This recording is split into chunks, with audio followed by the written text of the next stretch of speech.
Namaste and welcome to this exciting new episode of Sattology, debunking mythology. Sattology means science of truth, study of truth. Etymologically, Sat means truth. And from various words come from that root word. Myth in Sanskrit means a fake lie imagination. Mythology means a study or science of fake lie imagination. What the historians wanted to prove that the native history of the entire world was fake, was a lie, was an imagination. And therefore, they had the right to impose their viewpoint on the natives. And that is technically known as colonization. And so that's what happened with the word mythology. The propaganda still goes on. Check out on Wikipedia, one of the biggest sources of mythology on the ancient history, where they are. It's like a lie repeated 1,000 times. They think it will become truth. And that's what they're doing from universities and University of Berkeley, we have known very well. And many other universities, including Harvard Hindu Studies, also engage in the same thing. We are presenting a counter viewpoint at Sattology, which also should be brought into the regular curriculums in North American universities. And since we are a knowledge-based system, we appreciate a knowledge-based rejections also. So if you don't like what we are discussing, then present us an alternative viewpoint with proofs and evidences. If you do not have it, you will be, destroyed on Sattology platform. So that's why I don't call people who are running on mythology kind of platform. So we have very, very special guest, author of Gita Comes Alive, and a lifetime of preparation, I would say. And it is still going on. The journey never stops till the last breath we live. So without delay, let us welcome Sri Jeffrey Armstrong. Namaste, everyone, and thank you, Adiji. So wonderful that you are so steady and stalwart in standing for the flame of Vedic Vidya. And for everyone's understanding, there's a convention within the Vedic civilization. And that is, if you say something and you say it's Vedic rather than just your opinion, then you quote the part of the Vedic library in which that particular assertion or evidence or knowledge was given.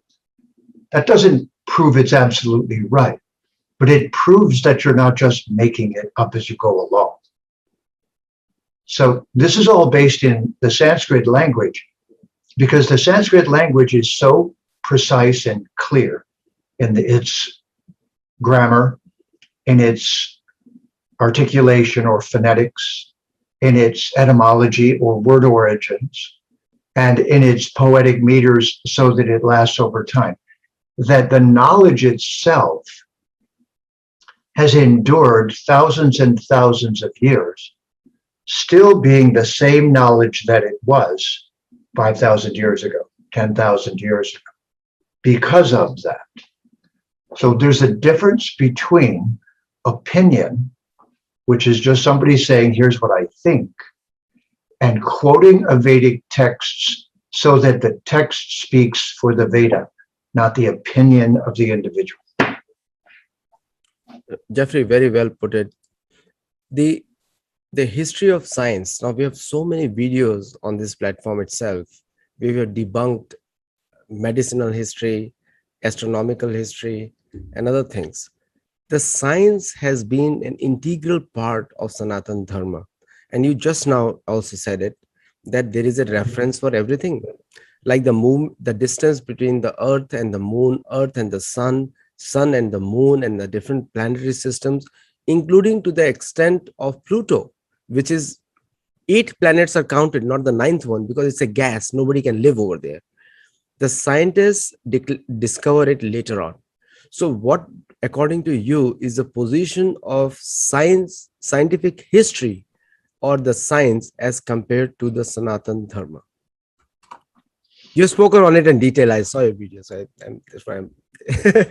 Well, I'll give you just an interesting number, Adi, because I'm also a Jyotishi. So the pole of our Earth is wobbly. If you've seen a gyroscope, our Earth moves just like a gyroscope. It moves like that. If you put a pencil in the North Pole, it would eventually draw a circle. But it's moving very slowly. It's not wobbling quickly, or we'd all get dizzy and fall off. It's moving very slowly. One wobble of the Earth's pole takes 25,920 years. 25,920 for the whole pole of the Earth to wobble once. It goes backwards, so to speak.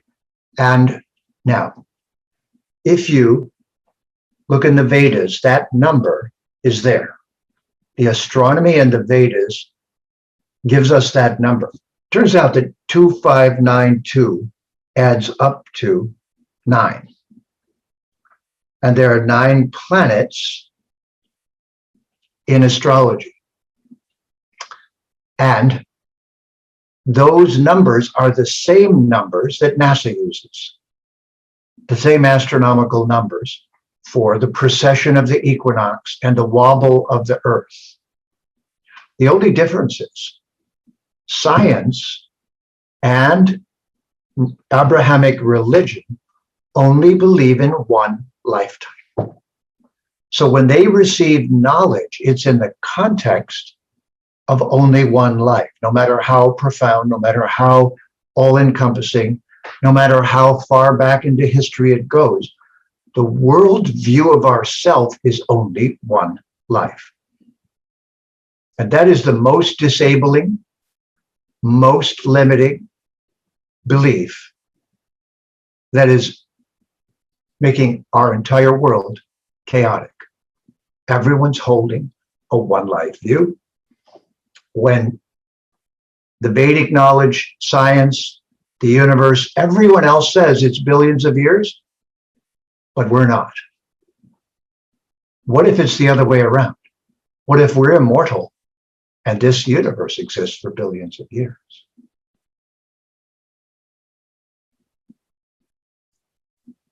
Very good question to other people also. The another aspect which I would like to say, this is one astronomical aspect, the the the mindset. Like for example, in Abrahamic faith, generally it's a one book culture and a blind belief, because there is no such information. So they had kept science outside the belief system.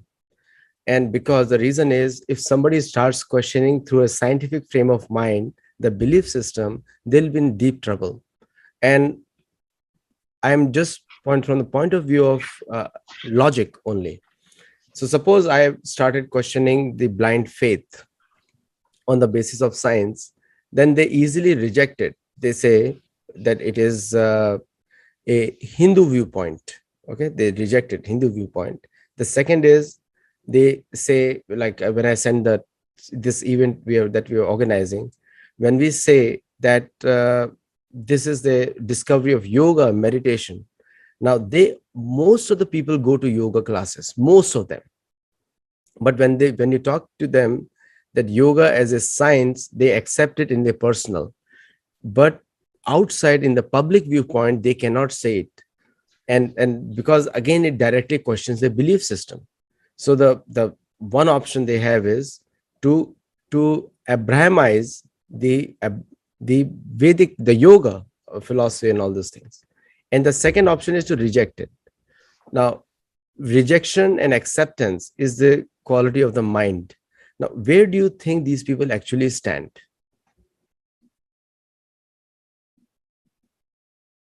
Did you hear my question? They don't have a leg to stand on. Because, and here's the thing, ask yourself, who's doing the investigation? Who's examining? And if we are the temporary energy that we're examining, then the whole process is useless. But how do you live without that process? So the Veda says, this is a grand science experiment. Do you see the purposefulness behind the universe? Is it acting like someone invented it? It is. Then in that case, we don't just go like this. We go like this, huh? Tell me more. Tell me about this. Now tell me scientifically how this is working. Now tell me scientifically, who am I in this? This process in Sanskrit is called jnana. And it's actually a yoga of discerning what is self, what is not, and how everything is working together. So that's the science that led to the modern science, but the modern science has one taboo, just like the modern Abrahamic religions have a taboo, no science. Science has a taboo, no self. Just think of that. There cannot be a real self in modern science. There is no way to prove it, so it cannot exist scientifically, according to them. Yeah, one of the things which you were pointing out was Aristotle's findings, that some books of Aristotle were later on found. So you purposely Library. mentioned the book burning culture. So they have themselves been responsible for destroying any scientific evidence or scientific culture in the first place. The word secular was therefore invented because you cannot run a society on the basis of belief. You cannot run it. You know, any society needs good organization and good finance to work it. So that's where the varnashram comes into play. But the knowledge destruction was also done by the same people. So what was the reason behind rejecting science in the first place in all these belief, one book culture beliefs? Well, the beginning of this process, and this is very important for everyone to understand, the Vedic process does not begin with a belief. It begins with a whole series of questions.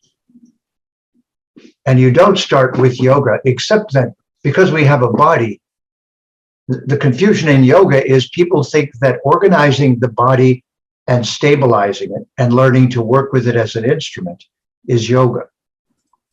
That's the physical exercise and physical components of yoga. But yoga is, all forms of yoga are the process of asking what is self and what is not self. That is yoga. The rest of what's called yoga is just a process of separating self from the body, self from the mental apparatus.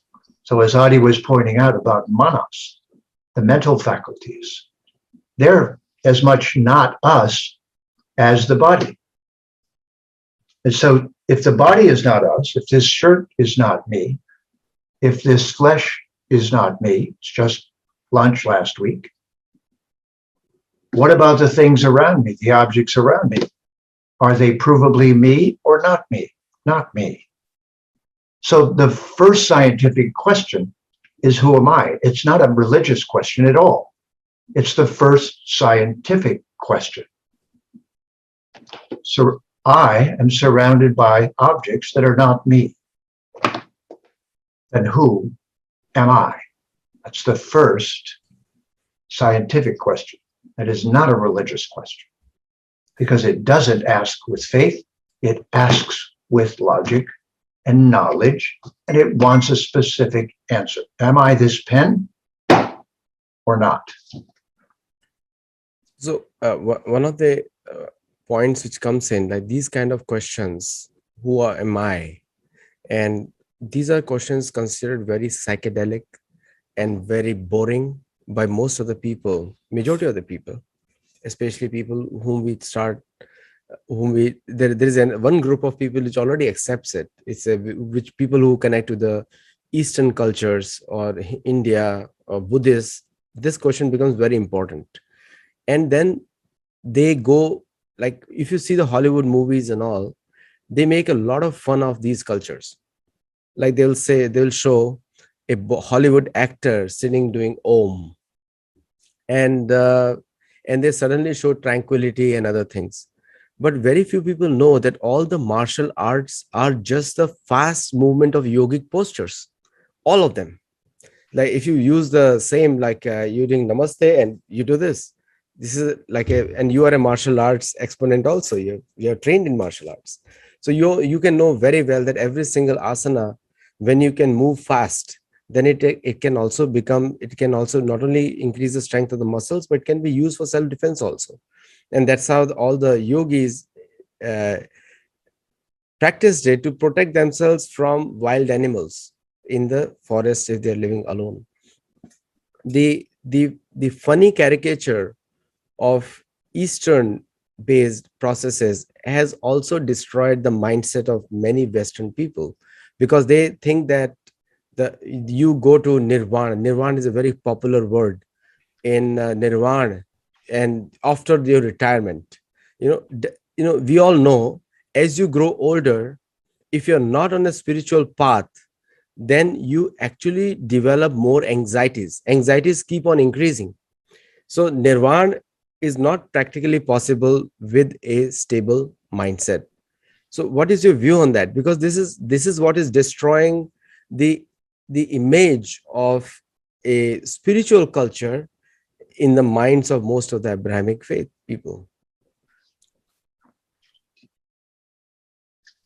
Well, my view is that all of this confusion is over this simple word, I am. And it's just a matter of holding the person accountable for that and saying,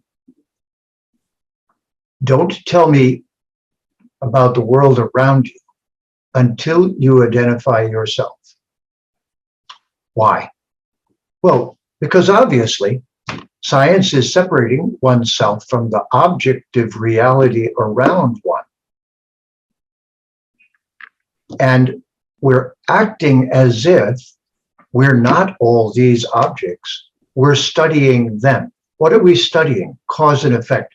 What is cause and effect? Purpose.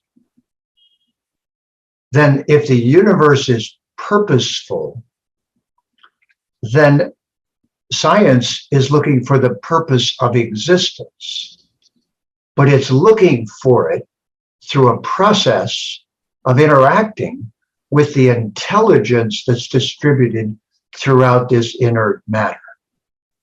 In other words, we're looking for the scientist with a methodology that says what we are and what we're not.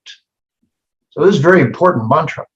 This mantra in the Vedic knowledge in Sanskrit is na iti, na iti. Sometimes pronounced neti neti. Not this, not that.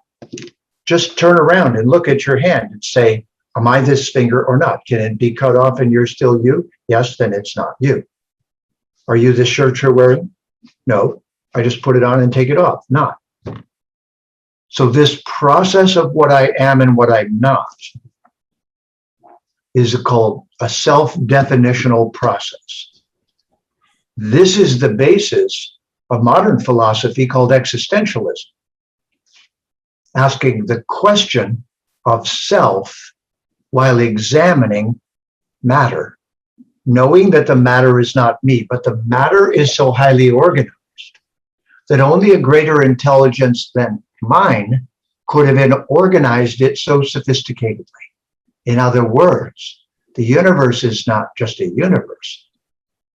It's a science museum created by the greatest intellect, by the greatest intelligence. Now we're oriented correctly toward the conversation, and all of the chaotic elements have been removed. And this is called na iti, na iti. I am not this, and I am not that. I am not this, and I am not that. I am not any of this. And it turns us back onto the I am. And that process is the beginning of yoga.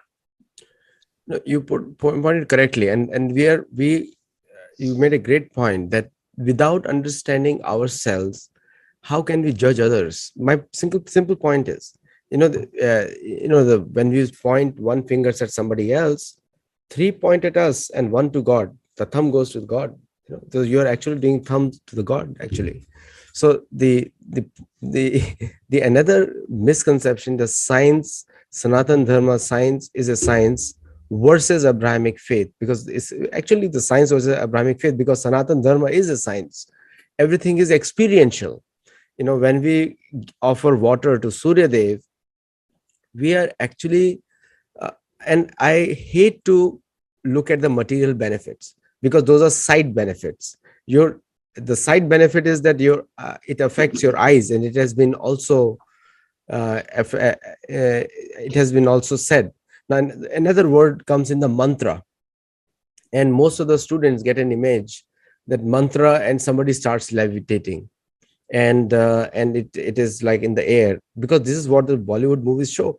They are learning about Sanatan Dharma from Hollywood and Bollywood movies, which is the worst description of Sanatan Dharma on the Vedic thought process. So what is it in the science of mantra that helps people, that it is itself a science? A mantra is a science, not just a psychedelic or imaginary combination of words, according to you? Adi, probably the biggest problem in everyone's thinking about these subjects is what's called a metaphor. The National Council of English Teachers back in the 70s and the 80s actually put out a bumper sticker. It said, "Metaphors be with you." A metaphor is like, have you heard of a Matrushka doll? It's a Russian doll that's carved out of wood. And when you take the lid off, there's another one just like that one inside. And then you take the head off of that one, and there's another one inside that. A Matrushka doll. That's a metaphor. A metaphor has multiple levels of meaning. The Vedic knowledge is so intelligent and written in a scientific language. So often when something is said in Sanskrit, there are between 5 and 10 levels of meaning, like that Matrushka doll. So this entire subject is the cultivation of something, and we need to put a name on it. It's buddhi, Buddhi. The word Buddha has just ruined the meaning of that word, because Buddha teachings have been made into an ism and treated like a religion. It's quite the contrary. Buddhi is the faculty we use to decide what something is and whether it's self or whether it's not, and if so, what it does and what its nature is. That Buddhi, now watch this, is one of the wives of Ganesha. Now, wait a minute. Ganesha is a deva. What do you mean, wife? Well, it's a metaphor, isn't it? Meaning something associated with something is something. So Ganesha is a human with an elephant head. What's the metaphor? Think about it for a second. Adi, what's the metaphor? It's a human with an elephant head. The metaphor is wisdom, or maybe like a mythology. They say, we know why the reason is, but the metaphor is half human, half animal. The lower half is human, the upper half is animal. So what if we look like humans but think like animals? What if we're trying to figure ourselves out, and that process, there's a department that's in charge of that, and the being who's in charge of helping us discern between what is me and what is not is called the Ganesha department. So we make a symbol. And the professor of that department wears a wig, and the wig looks like an elephant's head, an animal's head. So we get it that this is the department where you separate your animal from you. In other words, we're riding an animal. Now, take the metaphor one step further. You have the zodiac, which means the zoo, and it means in your moment of birth, your animal body was born. It's of a particular nature. You're riding an animal, but that animal is not you. Now, one more piece. Ganesha has two so-called wives, metaphorical wives. They're not wives. They're two energetic companions. One's called Buddhi, the discernment of what I am and what I'm not. The other's called Siddhi, the perfection of what I could be, the perfection of me by a process called jnana. Chewing on matter and finding out, is this piece of matter me? What is its very nature? What is its essence? This is yoga. This is not science. Science stole this because they thought it was an amazing process from the yoga of Samkhya. And then they pointed to Ganesha and said the people who came up with science are superstitious, foolish, and primitive and unintelligent and believe in elephant-headed beings. They didn't get it at all, that it's a metaphor. They didn't get it, that it's about us. They didn't get it because they weren't smart enough. So one thing I would like to clear, I'm getting a lot of feedback on the questions here. One thing I would like to add, we are not against today's progress in material science in terms of equipments and tools and other things. In fact, we are using a tool here for that. But the purpose matters. We are using it for the purpose of expanding our knowledge. And that makes a right usage of the modern science. Now, if you think that the old people did not have science, then you can very well take an example that Sanjay watched the entire Mahabharata war sitting at a distance, almost 60 miles distance from there, 60 miles away from the battlefield. So there was a different version of science also available during that time. And also, the scientific advancement is always measured in terms of today's the bombs and the missiles and the fighter planes today, because that is the extreme usage of modern technologies and science. In fact, the email came from it was a military tool, which is today we are using email as. So we're not against the science, we're using it for that, but the purpose is what it matters. If the science helps us, which is helping us there are so many yoga schools online. In fact, roughly somebody was telling me yesterday, there are 65 to 80 million people have now doing yoga in USA every day during the pandemic time. And the post-pandemic recovery of mindfulness and through mindfulness and meditation has become a principal subject matter for most Americans, majority of Americans. So what do you have to add on that, Jeffrey? Well, if people were hearing my conversation just now and thought I was saying that so there's something wrong with science, then they were simply not listening. So let me say it again.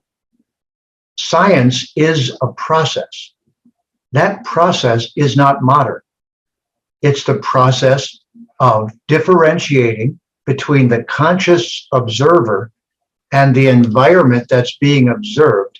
And it's then studying the causal relationships, the chains of cause and effect, called karma in Sanskrit, and studying how everything around us is working, trying to perfect our use of everything around us and not confusing the perfecting of matter with the perfecting of self. So the last scientific question, and the first one, is who am I then in the midst of all of this precise cause and effect? Next question, and what intelligence was intelligent enough to make a universe that I study as science. So against science? Who said that? That's a totally unscientific response to what I just said. I said science was not invented. Science is the process of being human and knowing the difference between everything and oneself, and successfully, Siddhi, successfully learning how to work with everything, and also succeeding in knowing who one's true immortal self is, not just the one buried under the clothing, buried under the body. That is a yoga called Samkhya Yoga, discerning what I am and what I'm not, and understanding how to work with everything around me and cooperate with the intelligence that pervades it. Now, could it be more clear than that? If you misunderstand what I just said, you did so because you have an ulterior motive, because you weren't paying attention, because you let your focus drift. This is the very core process invented by the ancient rishis of India, and anyone doing it today is simply doing that same process. Are they a Hindu? No, they're practicing Sankhya Yoga. So the elements have always existed. We know from the Sankhya. All of it. Elements have always existed. And there was a need of communication in the past also. They were communicating also. There was a need for medicines. There was a need for, it's not that 5,000, 10,000 years back, people's bones were not breaking. They were breaking and people were fixing them. Wars were being taught. Horses' legs were being taken care of. So veterinary science was also there. Human medical science was also there. And don't think the mental issues were not there during that time also. They were there. So It's nothing the human condition. is a human condition. Nothing has changed. So why do the Western academics or these thought leaders today, academic thought leaders, I would call thought actually digressors, these guys, they regularly put these thoughts in the mind that today the world has advanced further. And my question to them is, are the hospitals increasing or decreasing? Very common question. So people generally say hospitals are increasing. That means people are getting more sick. So which was the healthier way of life? And we all know the studies have come out in public that Facebook has caused more depression than elevation, because Instagram too. So Adi, let's add one piece to this. Yes. And that is, mathematics is a very intense form of jnana yoga. Mathematics is not a separate science. Mathematics is counting the particles, counting the atomic structure, counting the ingredients in causal change. So during this so-called COVID crisis, during this historical moment where we have been bombarded with propaganda, with all kinds of data, I have had a single Sankhya discerning rule. If you give me statistics, listen carefully. If someone gives you statistics, there was 300 of this and 1,000 of that, then you must give me demographics. You must tell me precisely what I need to know about each one of those individual components that you call numbers. No demographics, then the numbers are used to lie. Instead of saying everyone's lying during COVID, I simply say, your statistics come with demographics. Who died of what? What did they have? What was their lifestyle? What was their health level? What was their age? What was their this? This has not been happening. Does this mean COVID doesn't exist? No, silly. It means buddhi doesn't exist amongst those who are trying to manipulate, lie, cheat, or confuse you. They will give you statistics without demographics. If you get that, you're going to get a great deal out of this session. And that is called Jnana Yoga, Buddhi Yoga. Intelligence has been respected a lot in the Vedic culture, and Krishna says also, and many people say, evam buddhe param buddhvasam sabhyatmanam atmana. Very simply, because buddhi, like you said, very much needed.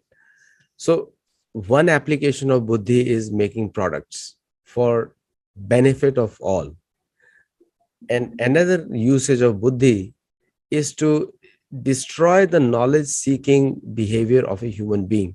Now, ask a small kid. When I was small, we used to count on our fingers, and we used to use all the uh, tools to count physically. And the general count, even today, using Vedic mathematics, I can convert a very large number into quick seconds. I can be faster than a calculator. I'm not saying but I'm saying that if I practice it sometimes to teach my kids, but generally the I have seen people who are expert in Vedic mathematics can do that. Now, the Western methods of teaching Ganit, whose author or whose head is Ganesh, is totally very long process, and therefore it's very tedious. But if you look at the computers using the mathematical model, that's why the computers calculate fast. They use the Vedic mathematics model. They don't use the normal mathematical model. So the human brain has been purposely dumbed down so that they cannot decide for themselves what is good or bad. What do you think on that? All right, so now we're getting toward the real nitty gritty here. This is the issue. Ladies and gentlemen, the real question is, what are you going to be thinking about at the moment you leave your body? Yes, that's right. It's really about you. About you answering the question, are you in charge of where you're going next? What is the determining factor? After this show, where are you going next? And it is you who will decide that, not me, not anyone else, not someone you have faith in. But when you decide it, the clarity of your discerning process will determine where you go and the outcome. That is called Buddhi Yoga, because it finally asks the ultimate question, why am I here? Why did I come here? Who am I really if I'm none of these coverings? Where could I go next? Here or there? Down the block? Cross the planet? Buy a ticket? Get on an airplane? Where could I go? Branson, go out into space? Good. Have a nice day. Do you think we can all go out into space? Use your buddhi. Can we make a bunch of rockets and just go all out there and have a great time? You think that'll improve your situation? You'd be with no oxygen and no life? And good, have a nice day. So this is the actual process. It confronts the individual at their very core. And this in Western civilization is called existentialist philosophy, supposedly invented post-World War II by a bunch of great Western philosophers. No, it's not. It's a process they inherited from Bharat, from India, from the Veda, and it's called na iti, not this, it's not that. It's not this, it's not that. No, I'm not this, I'm not that. I'm not this, I'm not that. Then who are you really? That process is the human process and is the purpose of human existence. As a matter of fact, it's the only reasonable explanation. Otherwise, you don't ask any of those questions and have blind faith. Good luck. So one of the questions which comes in the mind is, and it's a very interesting session, and thank you all for intently watching. That's the whole purpose of this show, that you watch it and learn from it. I'm also going to debunk one more theory, actually, because it's considered modern science. Why Sanatana Dharma is a science and the science is separated out of the Abrahamic faith. That's the topic we are discussing. And the one of the biggest accusations, now mathematics we have debunked, astronomy we have debunked, yoga we have debunked, and intelligence, use of intelligence we have debunked. Okay. Now the last point is the human development. Now, when we talk about human development, now body is always developing. Janma mrityu jara vyadhi. Dukh doshanu darshanam. And people call it a very pessimistic viewpoint because they think that it is. But let me tell you one thing, that you may talk it pessimistic. Is anyone in this show or outside the show thinks that they will never become old or they will not get diseases? So body has its own natural process, which Bhagavad Gita recognizes very beautifully. Dehinosmin yatha dehe kaumaram yaudanam jara. Very beautifully it experiences. Now you cannot stop it. You can spend $1 million on a body, it's still going to age. You can do plastic surgery, but behind the plastic facade on your face is still going to age. Okay, you will see in your mental capacity. So actually the human development is actually increasing the mental capacity, basically. But if you look at the human development index, the number one country comes to be some Nordic countries. And I was shocked at the 2017 report. Check it out on Google.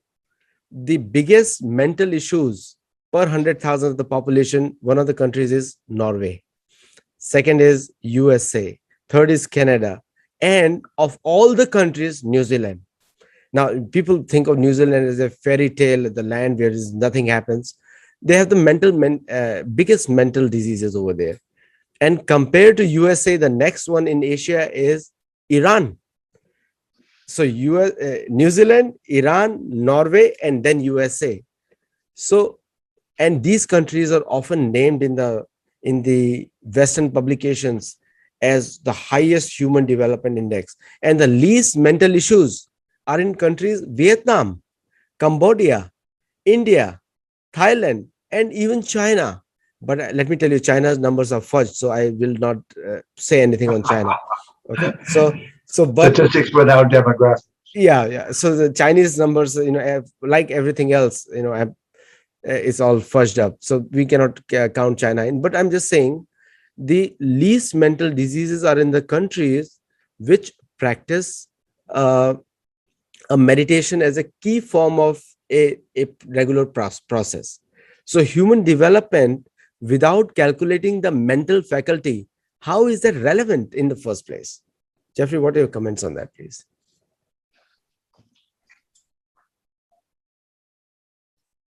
The real question is always back to the individual. It is the ultimate question.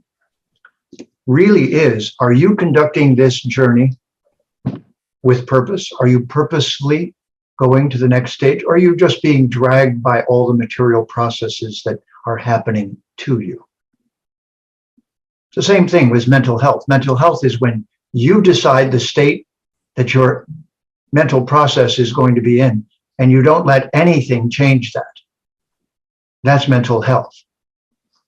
If you become whatever happens around you or to you, then you totally lose all control over your mental state. Once you really understand this, that you understand that you're the only one in charge of this small circle of energy. And if you give that control to someone out there, they'll mess with it for a few minutes and walk away from you. Now, who's in charge? Oh, that person's in charge. Do you follow them down the street? Do you chase off after them? Or do you have the autonomy to understand that you're the one who's supposed to be adjusting this circle of energy to the most beneficial state? Has anyone taught you this? Did you learn this in school? I didn't. I have multiple degrees. No teacher ever taught me sanity. No teacher ever taught me how to keep this space exactly how I want. That I learned from gurus and rishis from India. And by the time I got to the point of knowing that none of my teachers had that, that none of the people around me had that my parents didn't have that my leaders didn't have that, they all had the same human disease, the same human problems. Whatever happened to them controlled their state of being. This is the one thing you can take charge of. And when you really understand that, you begin to hear the yogis and rishis of India, and the clear message kept in perfect Sanskrit for thousands and thousands of years reaches you. And now you realize that you are in charge of the state of your being. And if you allow anyone else to be other than someone who's trustworthy enough to be helping you to be empowered to do that, then you're legally insane. Great points. And for all the viewers who are watching live, and thank you all for joining us and being a part of this discussion. I know it was a little deep for many of you, but sometimes we need that, because otherwise, we are all in the shallow waters, hunky-dory world. Looks like we are in a Hollywood movie. Everything is moving as per a script. Human life is not like that. Our mind, our intelligence, and our body, all three have to work in harmony. And that harmony is yoga. And that is a science. And Sanatana Dharma is a science. And in the one book cultures, they destroy this harmony by taking science out of it. So that becomes blind faith. You cannot question anything. You cannot get an answer. If you question, you're kicked out. That same thing happening in the academic institutions also. You're kicked out of the program the moment you start asking the professors. And they take your money and kick you out also. It's like a bad business bargain. Okay. Thank you all for watching and listening. Jeffrey Ji, thank you so much for coming and being frank about it. Thank you, Adi, for all the work you're doing in the world.